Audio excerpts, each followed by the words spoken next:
मेरा नाम है जानवी और ये पार्ट 3 है घटना चक्र का, जिसमें हम पॉलिटी कवर करने वाले हैं। तो देखते हैं क्या है पहला क्वेश्चन। पहला हमारा टॉपिक है उद्देश्य का और पहला क्वेश्चन है हमारा भारतीय संविधान में प्रस्तावना के सिलसिले में निम्नलिखित में कौन सा क्रम सही है।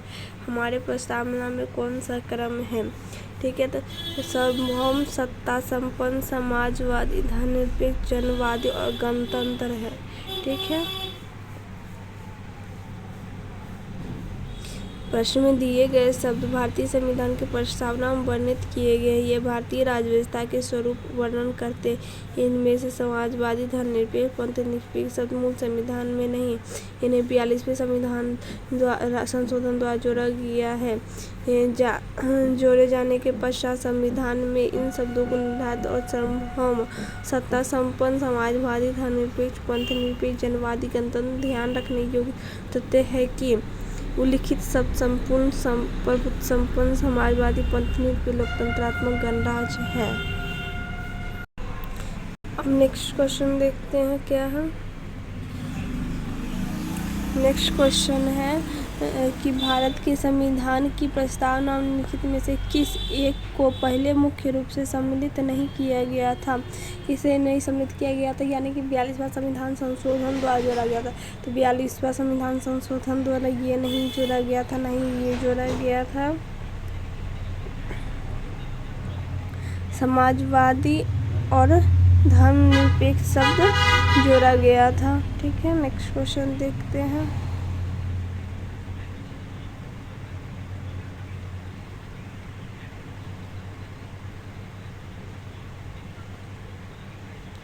नेक्स्ट क्वेश्चन है भारतीय संविधान की प्रस्तावना में समाजवादी शब्द किस संविधान संशोधन द्वारा जोड़ा गया था।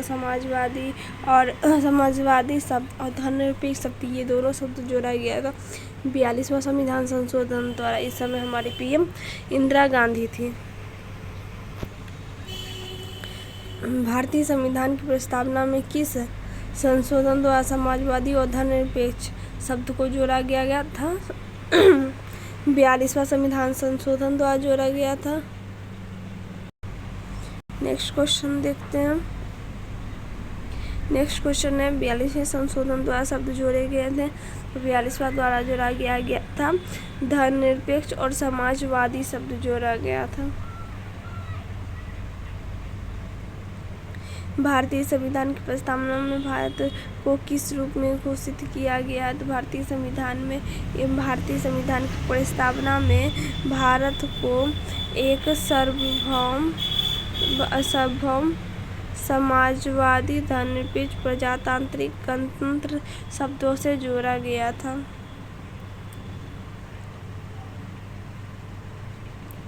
नेक्स्ट क्वेश्चन है भारत में लौकिक सार्वभौमिकता है क्योंकि संविधान की प्रस्तावना आरंभ होती है हम भारत के लोग से।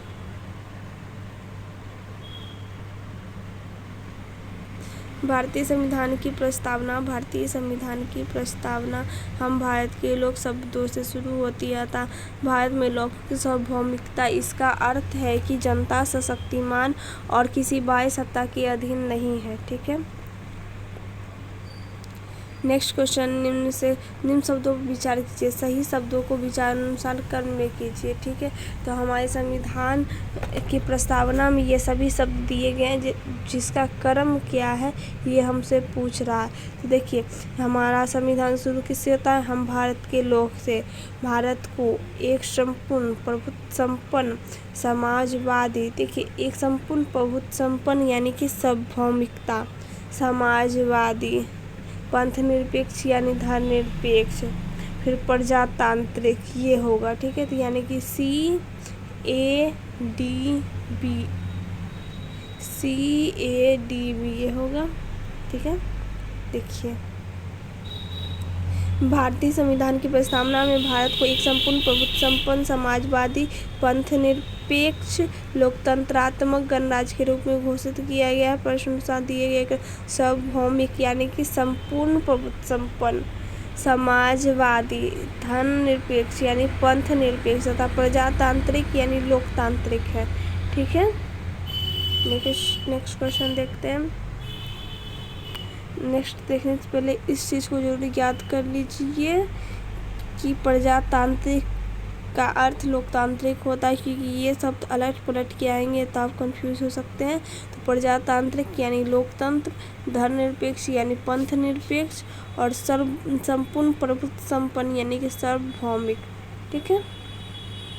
नेक्स्ट क्वेश्चन है, निम्नलिखित में से कौन सा भारतवर्ष को एक धर्मनिरपेक्ष राज्य के रूप में वर्णित करता है? निम्नलिखित में से कौन भारत को एक धर्मनिरपेक्ष यानी कि भारतीय का कोई धर्म नहीं है, कौन कहता है? हमारी प्रस्तावना कहती है।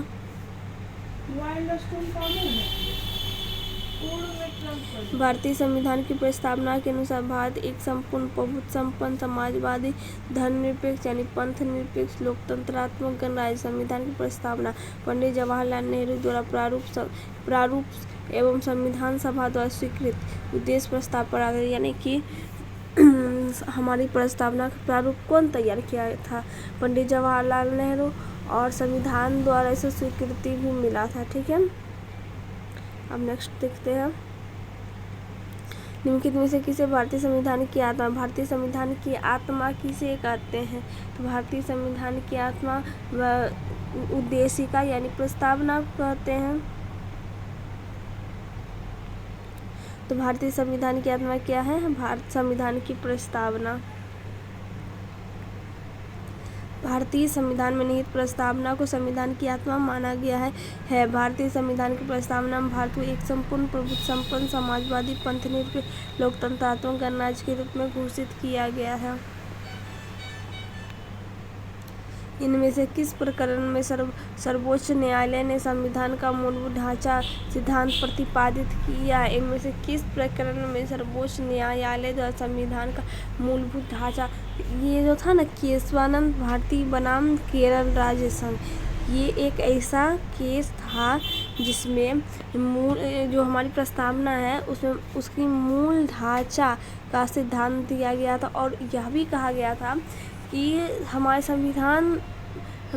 संविधान और हमारी प्रस्तावना इन दोनों में संशोधन हो सकता है, लेकिन उसकी जो मूल ढांचा है उसमें कोई परिवर्तन नहीं आ सकता। सर्वोच्च न्यायालय में वर्ष 1973 में यानी केशवानंद भारती बनाम भारत केरल राज्यवाद कब आया था? 1973 में मूलभूत ढांचा सिद्धांत का प्रतिपादन, थ्योरी ऑफ बेसिक स्ट्रक्चर का प्रतिपादन किया गया। इस बाद में दिए गए अपने ऐतिहासिक निर्णय में सर्वोच्च न्यायालय की 13 सदस्यीय संविधान पीठ ने यद्यपि संसद की संविधान में संशोधन की शक्ति को स्वीकार किया, यानी कि संसद जो है संविधान में संशोधन कर सकती है, लेकिन यह भी निर्धारित किया गया कि संविधान में कोई ऐसा संशोधन नहीं हो सकता है जिस संविधान का मूल ढांचे का उल्लंघन हो। ठीक है। नेक्स्ट देखते हैं, भारतीय सर्वोच्च न्यायालय ने किस या किन मुकदमों में सर्वप्रथम संविधान के मूलभूत ढांचे का सिद्धांत दिया? तो किसी में दिया है? तो एक ही है जिसमें मूलभूत ढांचे का सिद्धांत दिया, वो है केशवानंद भारती बनाम केरल राज्य संघवाद। नेक्स्ट देखते हैं, भारतीय संविधान की प्रकृति क्या है? भारतीय संविधान की प्रकृति क्या है? तो भारतीय संविधान की प्रकृति संघीय किंतु भावनात्मक है। देखिए, भारतीय संविधान जो है वो संघीय है, यानी कि लिखित तौर पर तो ये संघीय है, लेकिन भावनाओं में वो एकात्मक भी है। ठीक है। अब इसको देखते हैं हम। संविधान वेताओं ने संविधान को मुख्यतः 2 वर्गों में विभाजित किया है, संघात्मक तथा एकात्मक। एकात्मक संविधान वह संविधान है जिसके अंतर्गत सारी शक्तियाँ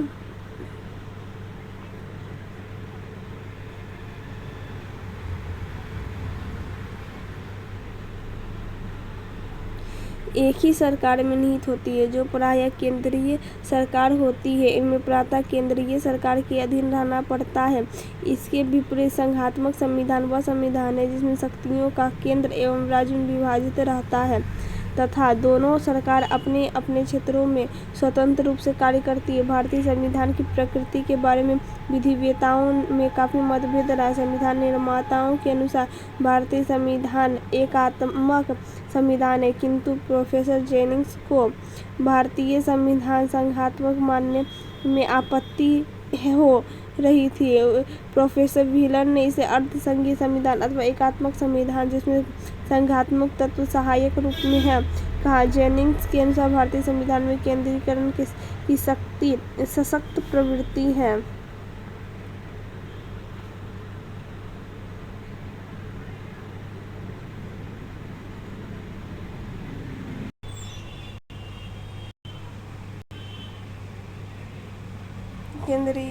केंद्रीय सशक्त प्रवृत्ति है।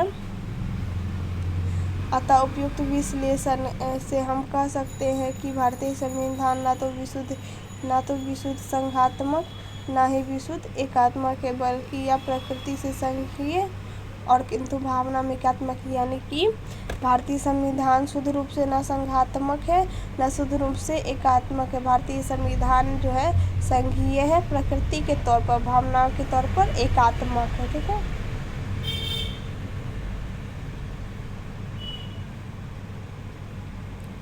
भारतीय संविधान में व्यवस्था में से कौन सर्वोच्च है? भारतीय संविधान की व्यवस्था में सर्वोच्च है संविधान। ठीक है। भारतीय राजनीतिक व्यवस्था में संविधान सर्वोच्च है। यही राज्य व्यवस्था के स्वरूप और उद्देश्यों का निर्धारण करता है तथा विभिन्न इकाइयों के सृजन का प्रावधान करता है। संविधान से ही शासन के सभी अंग अधिकार एवं शक्तियाँ प्राप्त करते हैं। ठीक है। नेक्स्ट देखते हैं।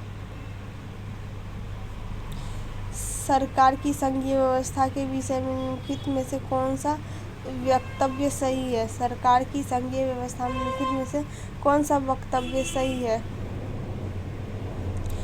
पहला है विधायिका न्यायपालिका के प्रति जवाबदेह, ये सही है। दूसरा विधायिका कार्यपालिका के प्रति जवाबदेह, ये है सही है। विधायिका और कार्यपालिका दोनों स्वतंत्र है, गलत है। राष्ट्रपति न्यायपालिका के प्रति जवाबदेह है, ये भी गलत है।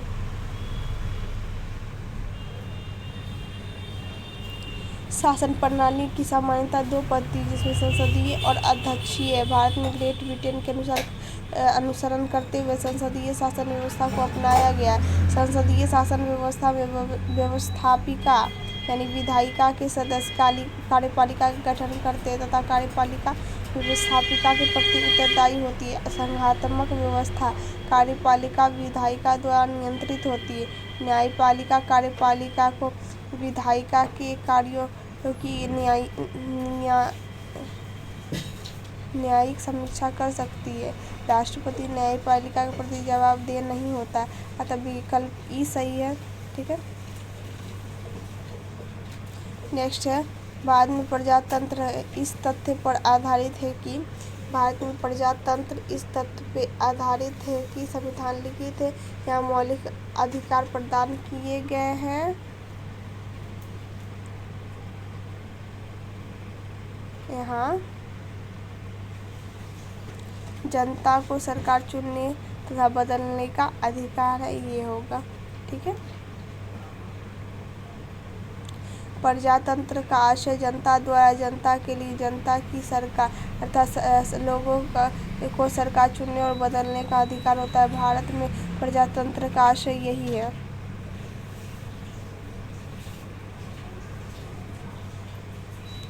विधि का नियम कानून का अधिराज्य का मतलब क्या है?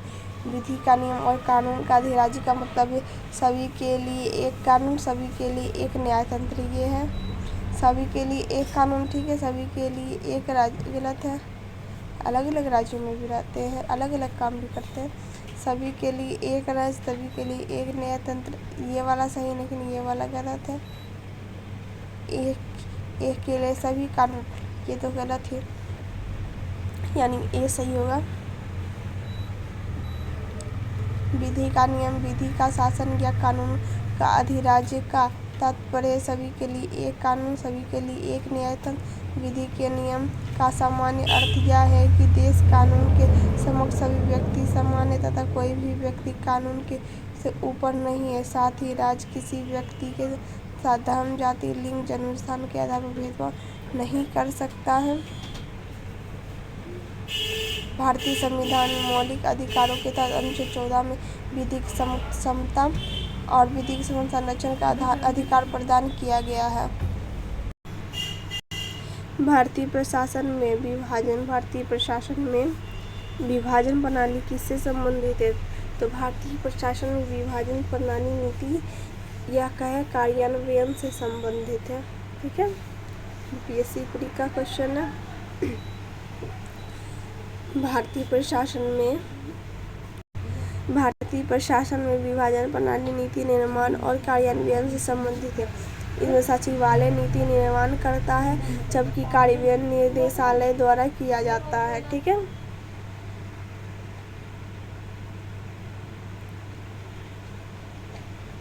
निम्नलिखित में से विशेषताओं में केंद्रीय शासन व्यवस्था के लिए कौन सी सही नहीं है? केंद्रीय शासन व्यवस्था के लिए कौन सा सही नहीं है?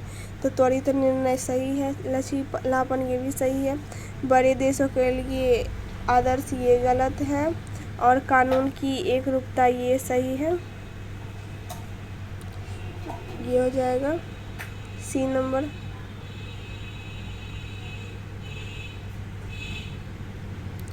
केंद्रीय शासन प्रणाली व्यवस्था या सरकार के एकात्मक स्वरूप की प्रमुख विशेषताओं में शामिल है सत्ता का केंद्रीकरण, एकीकृत शक्ति, सरकारी त्वरित निर्णय लेने की क्षमता, संविधान का लचीलापन, एकल नागरिकता, संपूर्ण राज्य क्षेत्र में कानून की एकरूपता, एकल नागरिकता, आपातकाल की व्यवस्था आदि। परंतु यह आशय नहीं है कि ऐसी व्यवस्था बड़े देशों के लिए आदर्श हो। बड़े देश में संघीय व्यवस्था भी बेहतर कार्य कर सकती है।